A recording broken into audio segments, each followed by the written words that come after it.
Hello YouTube, welcome to another special upload on my channel. My name is Prince, and today we're doing a video that's unlike any other videos I've really done on my channel. For those that might be new or old here, I'm an artist and I do a lot of different things. I published a book a few years ago, and over the years I've dabbled into intensely watching and analyzing film, trying to write my own scripts, and a few years ago in 2023, I wrote, co-produced, and lead acted in my first short film titled Before I Die.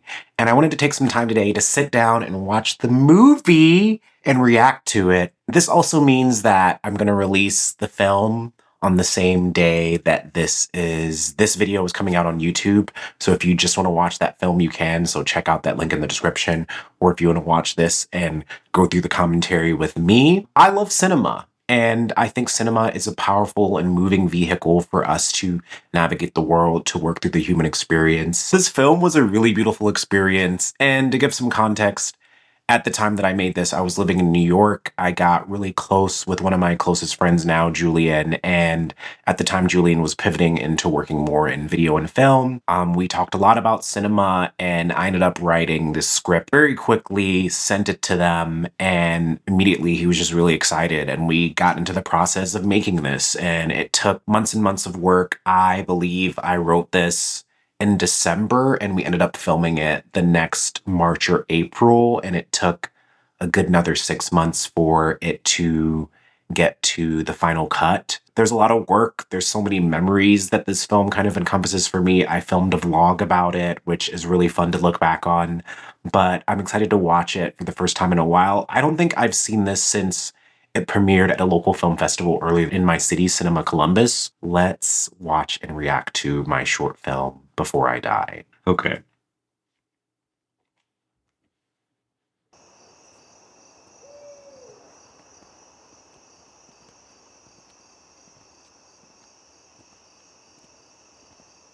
We had a good time tonight. I don't know about that. Hey, you sure you should be drinking this much before the surgery? Oh, come on, you gave me those first 3 drinks. You're the best. Bad influence, I know.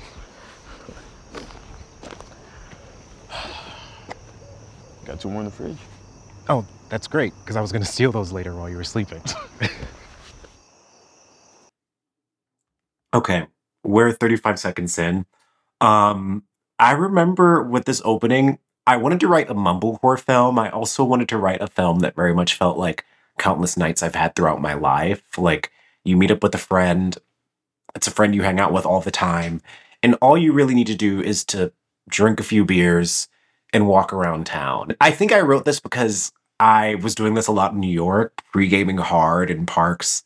And then sometimes you're with a friend that you have so much fun with that you just don't even end up going to the event. Or it's like late at night and you're like, well, why not have another beer? Why not have another drink? And the cool thing is that I remember this was the last scene that we filmed. And so that watching it at the beginning feels really special. And yeah, love the shot from inside of the house looking out the window. Ooh, that's so cinematic. Oh, I remember before we shot this, I got a haircut just to kind of clean things up.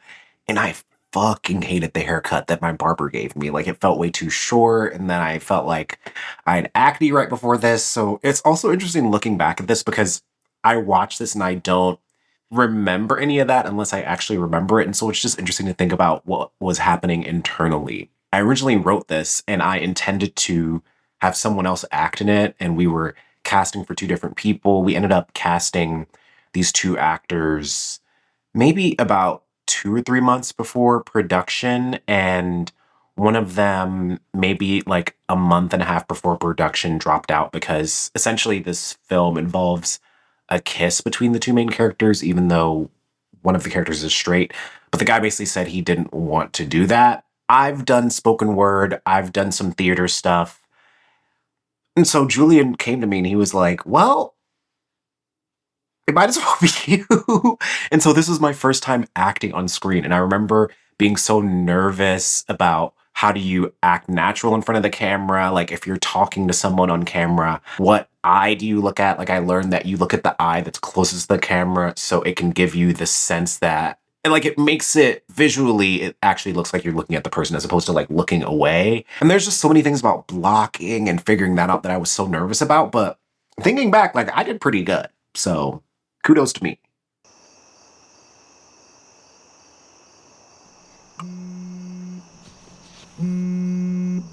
On the phone is my friend's cat. 'Cause remember I changed my background. It's all the little details.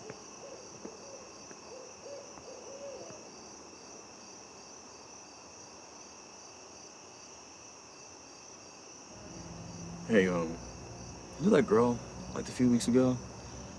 You know, short hair, not at my jokes. You said she gave me a big head. Well, I don't know. I just think she was honest. You know, like, she knew I was funnier than everybody else. Sometimes, be at these parties, she'd be laughing at my jokes, and I get this feeling. Feeling like horny? No, like, I'm looking from the outside in, right? And part of me wants to think she's just a really good liar. If I said the real reason why I liked her is because she made me feel cool or good or I don't know. Bryson Schultz plays Derek. And what Derek is saying in this scene is so moving to me because I wrote it for him, but it's interesting that he's expressing a certain kind of disassociation that my character, Dom, will kind of admit in his own ways later on that he feels. It's interesting that this film is about friendship and both of these characters trying to understand each other, but some of what they're saying that they're feeling internally is actually pretty aligned. Like they kind of resonate with each other in more ways than I think they understand right now. But you're missing something. What? Said that she reminded you of Keisha, that girl from the 3rd grade. Think about it. The last girl that you dated liked Paramore, like that girl from sophomore year. Then Aisha, who you said reminded you of your cousin. Okay, I get it. You think I'm some freaky straight dude who wants to fuck his cousin? I don't think you're into incest. I think you have a habit of repeating history. You might need a life-changing moment to break your little curse. Fuck it. I also love this life-changing moment comment where at 2:31, I love in movies where characters name some kind of philosophy that animates their life and it becomes something that shows up and is an intervention. It's so interesting watching this because I'm sensing all the things that have come to me from other movies. One of my favorite movies is The Fault in Our Stars, which I guess is also an illness narrative, kind of like this film. Augustus Waters, the main love interest, puts a cigarette in his mouth and says, like, I never smoke it because I don't want to give the thing that can kill me power. Beautiful, very symbolic of his character, and it's interesting that my character, Dom, is saying to Derek, you need a life-changing moment. This thing that I'm asserting is exactly what's happening throughout the course of this film. This is a life-changing moment, so it's just fascinating. I'll show up hungover to work. Or booze?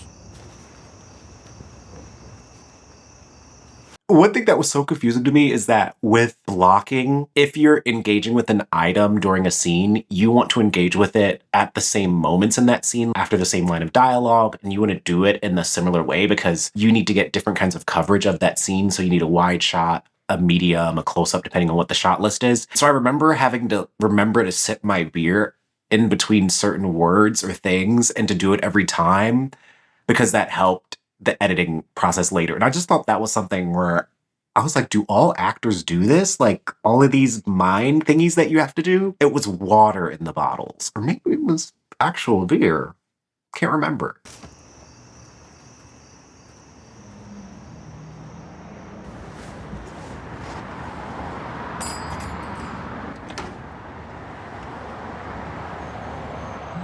This scene, we actually filmed it at a convenience store and like there were people trying to go in and out and we really had to shoot this like in between a bunch of other things. This was the first night of shooting. It's always interesting shooting in locations where there's other people around because people are like, what the hell are y'all doing? It was cool.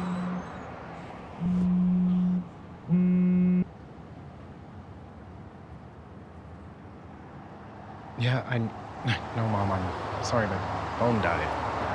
I don't love the way I did that phone call. How do you act natural when you're responding to someone on the phone and then, oh, what are the expressions? Am I looking realistic? Do I love my little performance there? No. But it worked. It worked. I love this alleyway scene. I'm with Derek. Where else would I be getting drunk? That was a joke, okay? I'll see you later.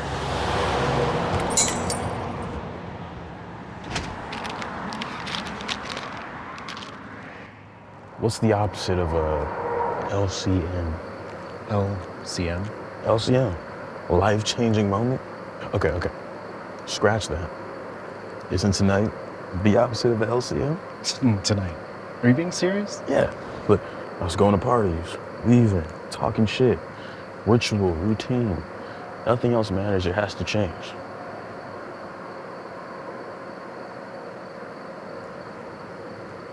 Never thought of getting fucked up that way, but I guess. You good? I'm good. Plus, it's subjective. Wow. Even seeing that makes me a little emotional. Okay, we're 4 minutes in. I wrote this alleyway scene because I've noticed in my fiction, I like to have moments where characters disassociate and something enters the environment, whether spiritual or something in your brain, a thought pattern that you can't get rid of. And I love when characters do that. And then there's a particular character that loves them enough, is observant enough, is present enough to notice and kind of tries to pull them back. And I remember with that walking up the alleyway, this is all a oneer, like one take. So I remember we had to like time our steps because the camera guy was holding the camera handheld. And then even there where I stop and then I'm staring off into space, like I had to hold it long enough to then allow the camera to move to where I turn. And then right now we're walking in a new direction. And I also remember during this scene, I knew that I'd written, oh, my character sees like some kind of representation of death. But in the moment, I was like, what the fuck am I thinking that I'm looking at? Like, what am I looking at? It was just an alleyway. So it's funny. What is? Change. Routine. When you're doing the same thing again and again, there's always something in the background, something evil around the corner. It ain't all evil.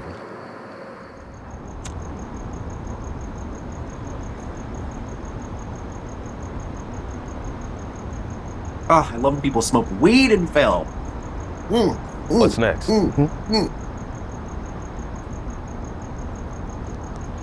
What's next? You get the surgery, recover.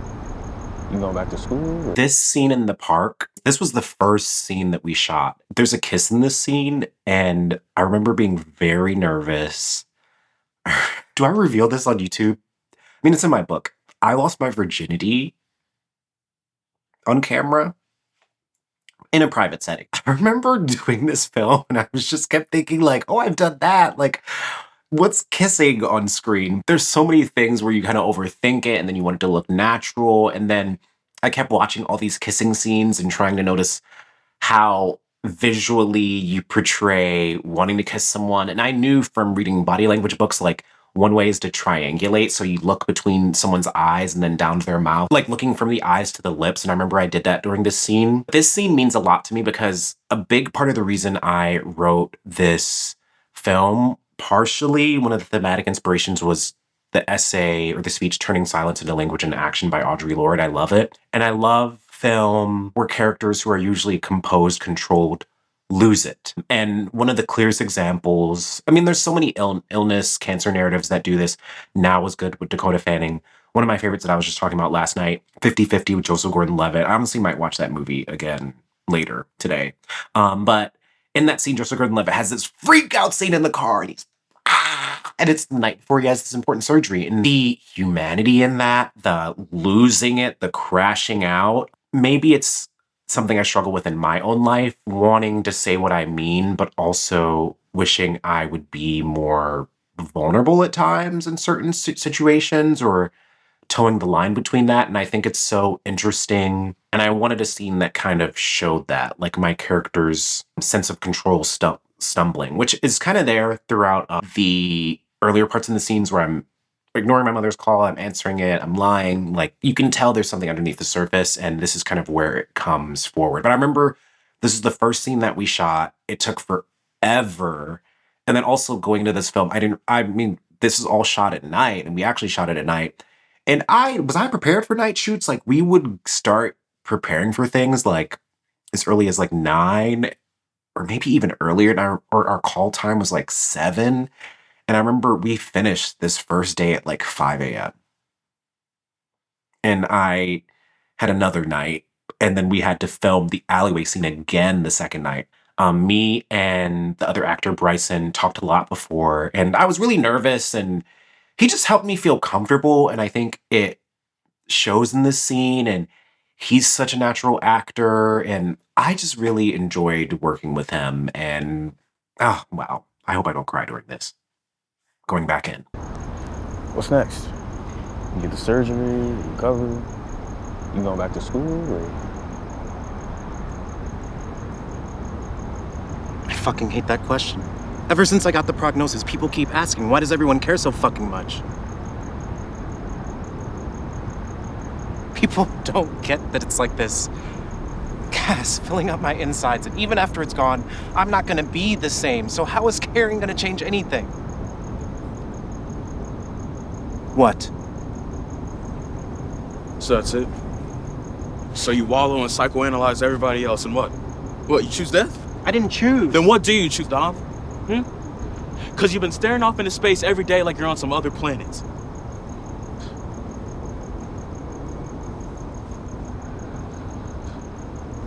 I don't get it.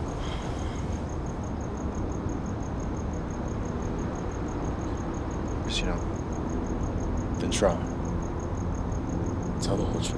I love that line. Tell the whole truth. Tell the whole truth. I love you enough. Tell the whole truth. This scene always makes me emotional for a lot of different reasons. One version of love that I believe in is being willing to share your reality with someone else. And a part of that is tell me the whole truth.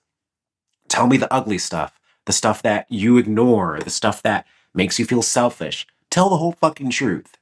And it doesn't need to be like an accusation, but the truth is, this is who I am. This is what I'm afraid of. This is it. And when else are we compelled to tell the whole truth other than when we believe we're going to die? One of my first tattoos is you're afraid to live and you're afraid to die. What a way to exist. And when I watch this, it reminds me of why I got that tattoo. And also in this scene, the camera was so close. I was like, oh my God, how are we supposed to have an intimate moment? But we did. We did. Okay, going back in at 5:38.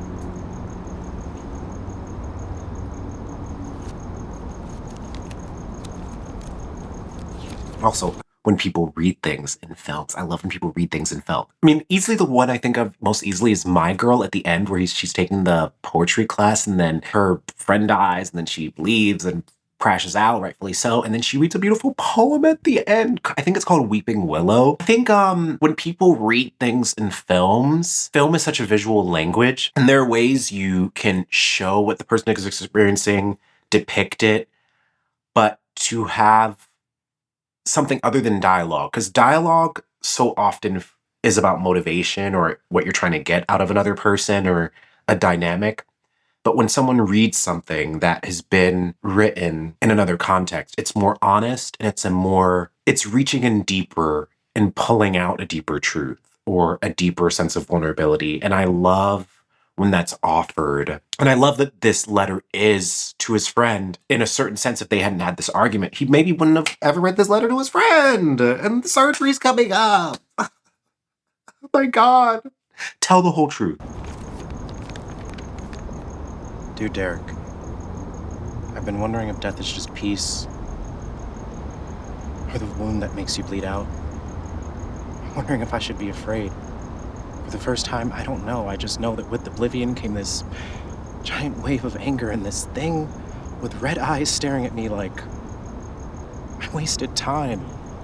Or I should have said or done all these things like how we never drove to Miami last year. We don't go to the bars I like, or how I'm afraid the last thing we'll ever talk about is some stupid girl or me thinking I'm never gonna find love. Like real love. Maybe it's time we talk about everything else. Maybe.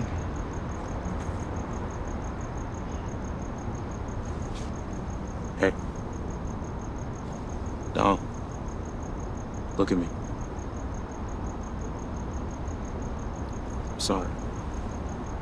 I know you're scared. I'm scared too. About the same thing. Why's it gotta be the same?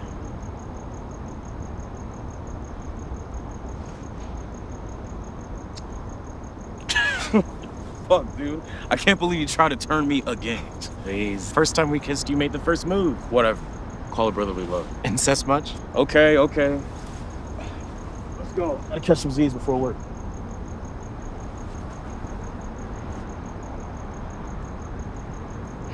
Don't worry.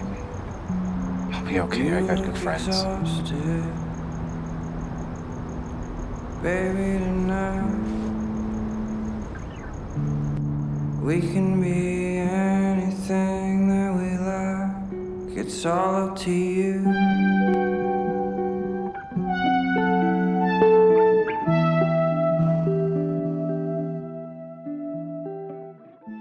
This movie means a lot to me. That last scene is essentially like some of my fears. What if I don't say enough? What if I don't do enough? What if people don't really know me? What if I don't demand as much as I can out of life? What if I'm not doing enough? Dear Derek, I've been wondering if death is just peace, or if it's the final blow that makes you bleed out. Like, I wasted time. The first time, I just know that with oblivion came this giant wave of anger and this thing with red eyes staring at me. I just love when people personify their fears and name it. And I love when men do it in cinema, when men can look at each other, hold each other's vulnerabilities. And it's not like oh, nigga, what you doing? These people love each other, and you can tell. I love that it ends, and this is a certain kind of ending, but there might be another ending with the surgery the next day. I'm just really proud of this film. I really wanted to do something that was mumblecore. I really wanted something that was queer, something that depicted male friendship, something that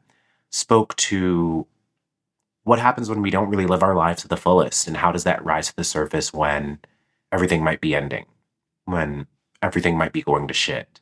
Who do you want to hang out with on your last night? Like, I think it's very telling that despite all of his fears, he's hanging out with this bro. And I also, with this, I wondered, like, you're drinking, you're having surgery. Like, aren't they going to have to reschedule this surgery? Like, you're not supposed to have fluids or whatever and eat, like, however many hours before. So maybe it's all for naught. Wow. Thank you for watching another video on this channel.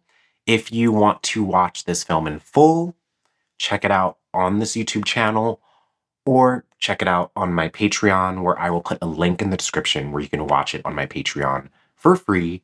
And I want to thank all of the cast, crew, community members that helped make this film possible. So many people worked on the film for free or for very little money. So many people offered up their space, their equipment, food. We had a crew of, I think, upwards of like 30 to 40 people. And for me, it really shows in how emotional I get every time that I watch this, because not only is it a story about myself, it's about these characters, and it's in a city that I love, and I worked with people that I knew and loved, and it just really means a lot to me to be living a creative life where I get the chance to experiment and to be all these different versions of myself. And it feels strange to watch another version of myself on screen. Like, I watch this and it doesn't feel like me. Thank you for watching another video on this channel. Comment below with what you thought of the film and whether or not you've worked in film yourself, whether you're interested in it, or what kind of movies or narratives you're into, because I'm definitely planning to do a lot more film analysis on this channel next year as a part of my Anarchism on Film series. So stay tuned for that. And thank you again for supporting my channel this year. I feel so humbled and proud that I've worked so hard on this, and that the work that I'm putting out there is finding an audience. People are receiving it, whether it be through this YouTube channel or my podcast, The Dugout. So I just want to thank everyone who's been supporting anything that I've done, and stay tuned. See you later.